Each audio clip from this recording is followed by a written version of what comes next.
Hi, I'm Rich Brown, Senior Editor for CNET.com. Today we're going to take a look at the Dell Dimension E521. This is a mainstream desktop, it has Windows Vista, and it's powered by a dual-core AMD processor. That makes it a pretty fast system. Dell chose the parts wisely in this review config they sent us. This is a Dell, so of course you can customize it some, but you can only go so high on this model. If you really want a Dell and you really want a gaming system, you should probably look at the XPS line.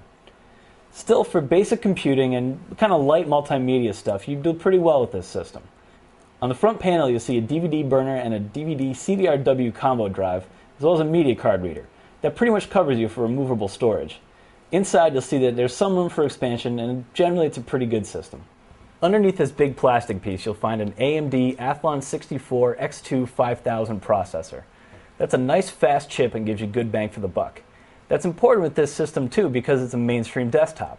That means you're not going to do a lot of gaming, mostly because the 3D card is pretty limited.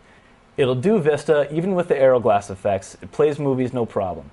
We found that with gaming though, it was hardly able to get through any of our tests, so we definitely do not recommend it for any 3D work. Now like we said, you can't add a higher end 3D card through Dell's site. You can always buy one yourself and stick it in later, but the power supply is pretty limited, so you can't go to the top of the line.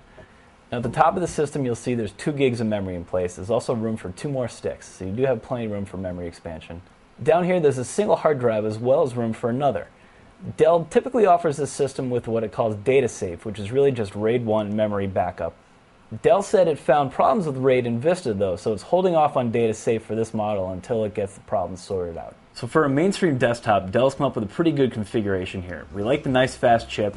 Could probably use a little bit more 3D power, but with the right upgrades you can make that your own. So I'm Rich Brown, and this is the Dell Dimension E521.